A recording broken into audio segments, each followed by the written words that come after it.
ചേട്ടാ അല്ലട ഭാഗ്യ നീ എന്നെ വന്നത്? ഞാൻ വന്നിട്ട് 2 ദിവസമായി. അല്ലാന്ന് ആ തറവാടിന്റെ മുന്നിൽ കുറെ ആൾക്കാര് ഭയങ്കര ബഹളൊക്കെ. ഇനിയൊന്നും അറിയലേ? ഇല്ല. ഇടമ്പള നാട്ടില് കാര്യമായിട്ടുള്ള 2 തറവാടാണ്, എടതാഞ്ചേരിയും വലതാഞ്ചേരി. അത് ശരിയാ. വലതാഞ്ചേരി കഴിഞ്ഞ കുറച്ച് കൊല്ലങ്ങളായിട്ട് ആകെ ക്ഷയിച്ച് കിടക്കേനു. അവിടെ കാര്യമായിട്ട് 3 മക്കളാണല്ലോ. അപ്പൊ അതിലൊറ്റെന്ന് പറഞ്ഞാല് അവിടെ ഈ പുല്ല് എത്തി എല്ലാം വൃത്തിയാക്കി കാടും പടലൊക്കെ മാറ്റി അവിടെ അമ്പലത്തിന്റെ തറവാട്ടിൽ മുടങ്ങിക്കിടന്ന് ഉത്സവം വരെ നടത്തി.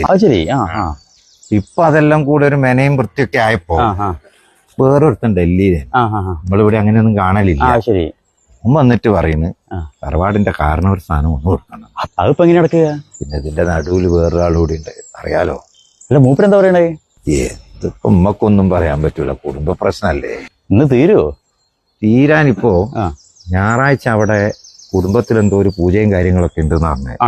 അപ്പൊ ഇവർക്ക് എന്തുണ്ടെങ്കിലും ഡൽഹിയിൽ ഒരു ചെറിയമ്മ ഉണ്ടല്ലോ, ചെറിയമ്മയും മോൻ പറഞ്ഞു, അവരും കൂടി വന്നാലേ ഇത് കാര്യങ്ങൾക്ക് ഒരു തീരുമാനമാവുള്ളൂ. അപ്പൊ ഒരു വന്നാ തീരുമാനാവൂല്ലേ? തീർന്നു കഴിഞ്ഞാൽ വേറൊരു കാര്യമുണ്ട്. പിന്നെ ഓരെല്ലാം കൂടെ ഒറ്റക്കെട്ട